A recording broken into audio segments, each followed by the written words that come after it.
मित्रांनो, 10 मार्चच्या भागामध्ये आता जीवा आणि नंदिनी फुल रोमॅन्टिक झालेले आहेत. आणि जीवा आता नंदिनीला म्हणत असतो, दरवेळी ना आपल्या दोघांच्या मध्ये ना कोणीतरी नाक खुपसतं आणि मग एक खूप महत्त्वाचं काम मध्येच थांबतं.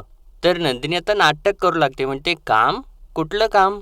आणि ज्यावेळेस आता जीवा तिच्या जवळ जात असतो तर तेव्हा नंदिनी तिथून सटकतेच आणि परत जीवा लगेच तिचा हात पकडतो. आणि लगेचच याने आता इथे छान असं बॅकग्राऊंड म्युझिक जीव रंगला चालू सुद्धा केलेलं आहे मित्रांनो. आणि आता जीवा तिला आपल्या बाजूने खेचून घेतो आणि विचारतो, सांगू कुठलं काम? तर नंदिनी सुद्धा म्हणते, हो सांगा ना. तर जीवा तिला म्हणतो, बघा मी सांगेन. तर नंदिनी सुद्धा म्हणत असते, हो हो मी ऐकेन, असं म्हणून ती मागे सरकत असते आणि जीवा तिच्या बाजूने जात असतो. आणि असं मागे सरकत सरकत ती दरवाजावर जाते आणि तिथून सुद्धा ती निघून जात असताना जीवा तिला थांबवतोच तिथे. आणि आता जीवा तिला म्हणतो, तू अडकलेस चकाचक बाई. तर नंदिनी सुद्धा म्हणते, अडकले तर मी खूप आधीच होते जीवा, आता नव्याने गुंतायचंय तुमच्यात. आणि आता हे दोघे सुद्धा खूप रोमॅन्टिक झालेले असतात. आणि आता जीवा नंदिनीला किस करणारच असतो, इतक्यात मागून कोणीतरी जोराचा दरवाजा वाजवतं आणि नंदिनी तर घाबरूनच मागे सरकते आणि विचारते, अहो आता कोण आलंय? तर जीवा सुद्धा म्हणतो, ही वेळ आहे का यायची? कोण आले तडमडायला? आणि परत विचारतो, कोण आहे? तर नंदिनी सुद्धा विचारत असते कोण आहे, पण बाहेरून कोण उत्तरच देत नाही, नुसतं दरवाजाच वाजवत असतं. आणि आता नंदिनी म्हणते, कोणी आवाज पण देत नाहीये. तर जीवाता म्हणतो, थांब थांब मी बघतो कोण आहे ते.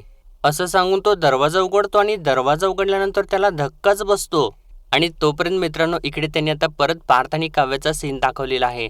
इकडे ज्यावेळेस पार्थ तो फोटो फ्रेम बघतो तर त्याला रडूच आलेलं असतं मित्रांनो. आणि त्याच्या डोळ्यातलं पाणी बघून आता काव्या त्याच्या जवळ जाते आणि त्याला म्हणते, अहो देशमुख रडताय कसले? अहो वेडे आहात का? असं म्हणून त्याचे आता डोळे पुसते आणि त्याला सांगते, हसा बरं. हे बघा, या आधी सुद्धा आपल्या खोलीमध्ये एक आपला फोटो होता होता का नाही? आणि त्यामध्ये कसे चेहरे होते आपले, एकदम सिरियस. म्हणून आपल्या खोलीत आपला एक छान असा हसरा हॅप्पी फोटो असावा असं मला वाटलं. आणि हे काय तुम्ही रडताय? तर तेव्हा पार्थ आता थोडीशी काव्याची माफी मागतो आणि म्हणतो, सॉरी पण मी परत त्याच विषयावरती बोलतोय. पण तो एक दिवस होता ज्यावेळेस तुम्हाला आपल्या दोघांचा फोटो या रूममध्ये नको होता आणि मी सुद्धा नको होतो. तर तेव्हा काव्या परत त्याचे डोळे पुसते आणि म्हणते, देशमुख अहो ते होतं आणि आत्ता हे आहे. नका ना फार विचार करू आता त्या गोष्टीचा. आणि थोडासा मूड चेंज करत म्हणते, तुम्हाला माहिती आहे का तुम्ही कोण आहात? तर पार्थ सुद्धा विचारतो, कोण आहे? तर काव्या सांगते, तुम्ही ना ती पेन्सिल आहात माझ्या आयुष्यातली, ज्या पेन्सिलच्या मागे खोड रबर असायचं. आठवतंय का शाळेमध्ये असताना असायची तशी पेन्सिल? तर तेव्हा पार्थ म्हणतो, हो आठवते, शाळेत असताना माझ्याकडे सुद्धा होती तशी पेन्सिल. पण ती पेन्सिल आणि मी? तर तेव्हा काव्या म्हणते, हो ती पेन्सिल तुम्ही. तर पार्थ आता विचारतो, ते कसं काय? तर तेव्हा काव्या म्हणते, कारण ना तुम्ही माझ्या आयुष्यामध्ये येऊन माझं सगळं दुःख खोडून टाकलं पार्थ देशमुख. आणि परत तुम्हीच माझ्या आयुष्यामध्ये प्रेम गिरवलंत आणि मी अगदी आनंदाने मिरवू शकते असा मला भूतकाळ दिला तुम्ही पार्थ. हसरा भूतकाळ. त्यामुळे आता तुम्हीच माझा भूतकाळ आहात, तुम्हीच माझं वर्तमान आणि तुम्हीच माझं भविष्य आहात. आणि म्हणून इसी बात पे मला तुम्हाला काहीतरी द्यायचं आहे. तर पार्थ विचारतो, काय? तर काव्या तर त्याला म्हणू लागते, उठा बरं उठा, असं म्हणून त्याला उठवतेस ती. तर पार्थ विचारत असतो, काय काय द्यायचंय? तर काव्या त्याला म्हणत असते, डोळे बंद करा बरं अगोदर. तर पार्थ आता हसतो आणि म्हणतो, कळलं मला तुम्हाला काय द्यायचंय ते. असं म्हणून तो डोळे बंद करून गाल पुढे करतो. आणि ज्यावेळेस त्याने डोळे बंद केलेले असतात तर तेव्हा काव्य चक्क त्याचे पायच धरते. तर तेव्हा आता पार्थ डोळे उघडतो आणि लगेचच काव्याला उठवतो आणि तिला म्हणतो, काव्य काय करताय? असं म्हणून तिला आपल्या जवळच घेतो. तर काव्य म्हणते, देशमुख आज जरी आपल्या आयुष्यातली पहिली रात्र असली तरी सुद्धा मला तो प्रत्येक क्षण आठवतोय जेव्हा मी तुमच्यावरती खूप चिडचिड केलेली आहे. पण तुम्ही मात्र गिव्हअप नाही केलत. त्यामुळे हा नमस्कार माझ्या त्या मित्राला, त्या प्रियकराला आणि त्या नवऱ्याला. तर जेव्हा पार्थ म्हणतो, आता तुम्ही मला काहीतरी दिलंय तेव्हा आता माझ्याकडून सुद्धा काहीतरी घ्याच, डोळे बंद करा बरं. तर तेव्हा काव्या काय आहे काय आहे असं म्हणत असते तर पार्थ तिला म्हणत असतो, डोळे बंद करा करा. तर तेव्हा आता काव्या डोळे बंद करते आणि चक्क पार्थ आता काव्यासमोर दंडवतच घालतो आणि तिचे पाय धरतो. आणि ज्यावेळेस काव्या डोळे उघडते तर तिला धक्काच बसतो आणि ती म्हणू लागते, अहो देशमुख काय करताय? उठा ना प्लीज उठा, मी मारेन ना देशमुख, उठा बरं, असं काही करू नका. आणि तुम्ही काय करताय? उठा बरं, असं म्हणून ती खाली बसते.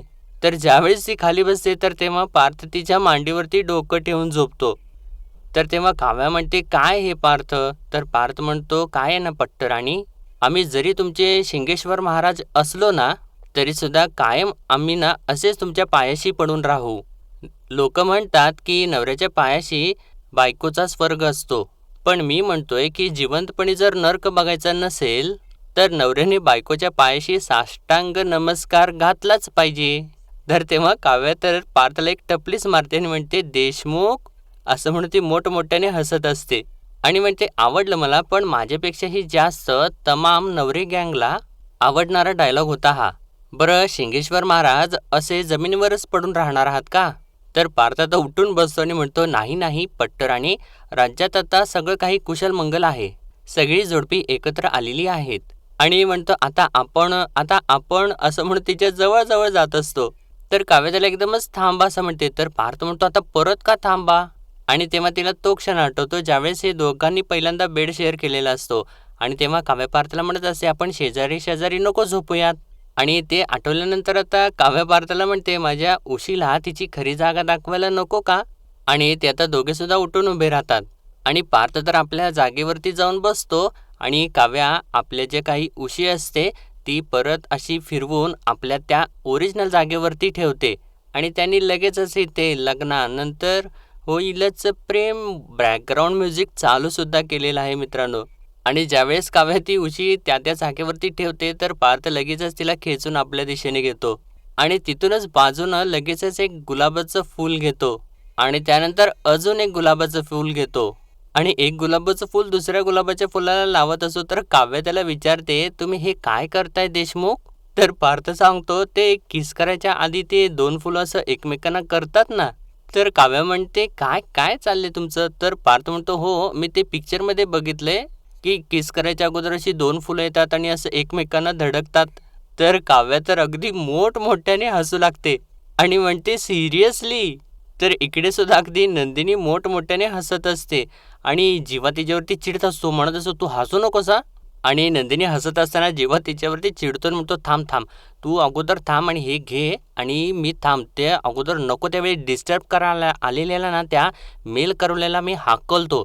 असं म्हणून तो जातो तर तिथे मित्रांनो मिथून काका आलेला असतो आणि तो बाहेर उभारूनच नाचत असतो.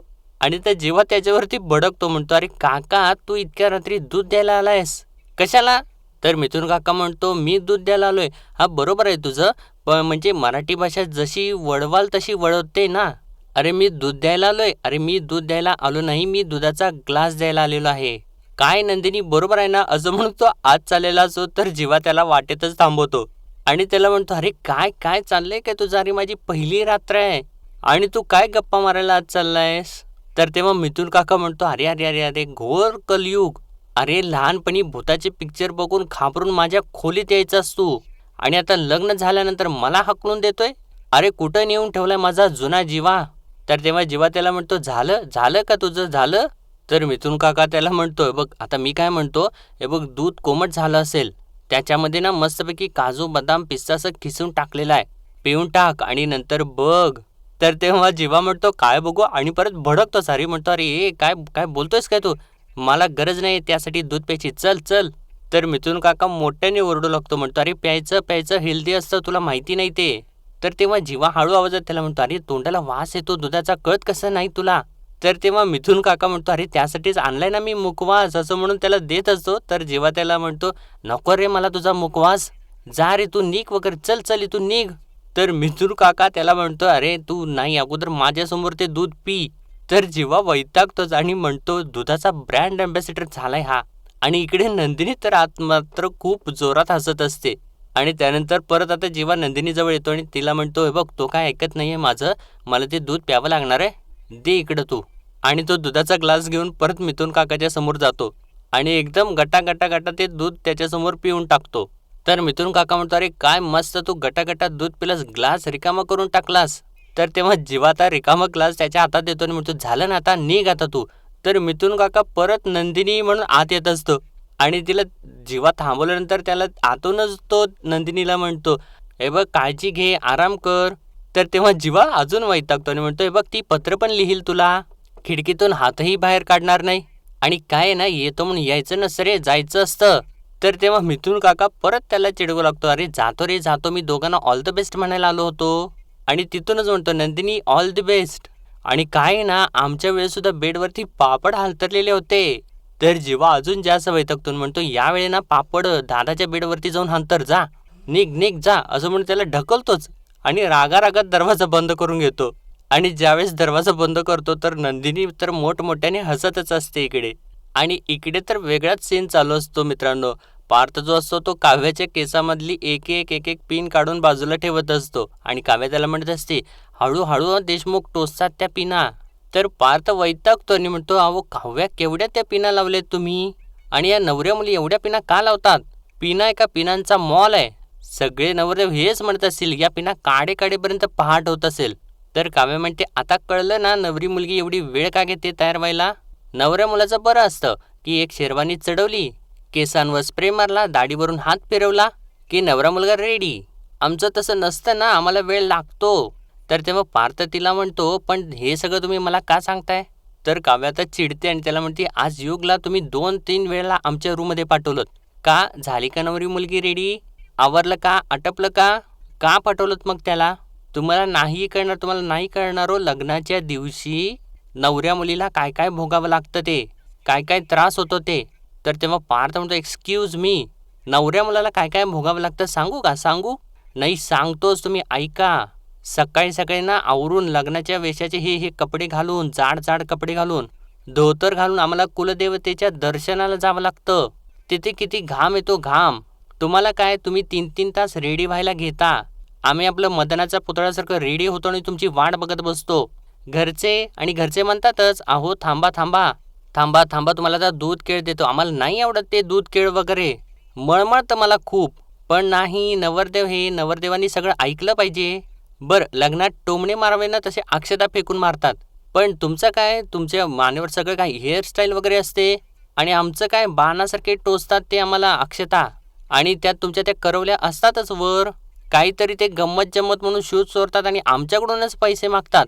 तुमच्या लिपस्टिक चोरू का, चोरू का, आणि पैसे मागू का? नाही ना. पण पण विधी चालू असते आणि विधीकडे लक्ष द्या आणि तेव्हा गप्पा मारा. आणि तुम्हाला सांगू का, आम्हाला बाथरूमला सुद्धा जाता येत नाही, खूप प्रेशर कंट्रोल करावं लागतं, आणि कुणी आम्हाला इकडे तिकडे जाऊ सुद्धा देत नाही. बरं पावसाळ्यात हिवाळ्यात जर का लग्न असेल तर ठीक, आणि जर समजा उन्हाळ्यात लग्न असेल तर तो कर्माने मेला. तो नवरदेव त्या रडक्या मुलाला घेऊन घोड्यावर बसतो, तेव्हा त्या रडक्या मुलाला सावरावं का त्या घोड्याला आवरावं हे कळत नाही. बरं वरातीमध्ये ती जी लोक नाचणारी असतात ना, ती अंगात आल्यासारखी नाचत असतात. ती छत्री असते डोक्यावर पण बिनकामाची असते ती, त्याची सावली भलतीकडेच गेलेली असते. नवरा मुलाच्या कुठून कुठून घाम येतो कसं सांगायचं तुम्हाला. बरं कशीबशी कासवाच्या गतीने ती वरात हॉलपर्यंत पोहोचते. तिथे असतात फोटोग्राफर.